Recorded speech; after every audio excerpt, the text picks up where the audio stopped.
April 2 മുതൽ കേരളത്തിൽ ബോട്ടിൽ കുടിവെള്ളം 1 ലിറ്ററിന് 12 രൂപയ്ക്ക് ലഭിക്കുമെന്നായിരുന്നു വാഗ്ദാനം. എന്നാൽ ഇപ്പോഴും ഭൂരിഭാഗം കടകളിലും ലഭിക്കുന്നത് 20 രൂപയുടെ കുടിവെള്ള കുപ്പികൾ തന്നെയാണ്.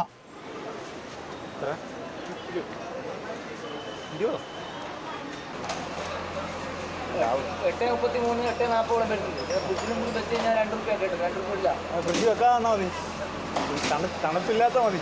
ഒരു ഉപ്പിട്ട് ഇറങ്ങണം.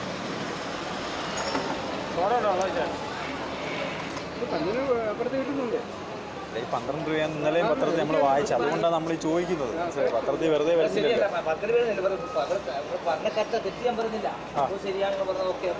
കേരളത്തിൽ രജിസ്റ്റർ ചെയ്ത 104 കമ്പനികൾ ഒന്നിച്ചായിരുന്നു കുടിവെള്ള വിൽപ്പന തുക 12 രേഖപ്പെടുത്താൻ തീരുമാനിച്ചത്. അത് പ്രകാരം പുതിയ വില രേഖപ്പെടുത്തിയ കുപ്പിവെള്ളം വിപണിയിൽ എത്തിക്കുകയും ചെയ്തു. വിതരണക്കാർക്ക് 1 ലിറ്ററിന്റെ കുപ്പി 8 രൂപ 33 പൈസയ്ക്ക് നൽകും. 2 ലിറ്ററിന് 16 രൂപ 66 പൈസയ്ക്കും 1/2 ലിറ്ററിന്റെ കുപ്പി 6 രൂപയ്ക്കുമാണ് വിതരണക്കാർക്ക് നൽകുന്നത്. അതെന്ന് പറഞ്ഞാൽ നമ്മൾ മാക്സിമം നമുക്ക് കിട്ടിക്കൊണ്ടിരിക്കുന്ന വില, കമ്പനിയെ സംബന്ധിച്ചിടത്തോളം നമുക്ക് കിട്ടിക്കൊണ്ടിരിക്കുന്ന വില എന്ന് പറയുന്നത് 12 പീസുള്ള ഒരു ബോക്സ് 1 ലിറ്ററിൻ്റെ മാക്സിമം MRP 100 രൂപയാണ് കിട്ടിക്കൊണ്ടിരുന്നത് മുൻപ്.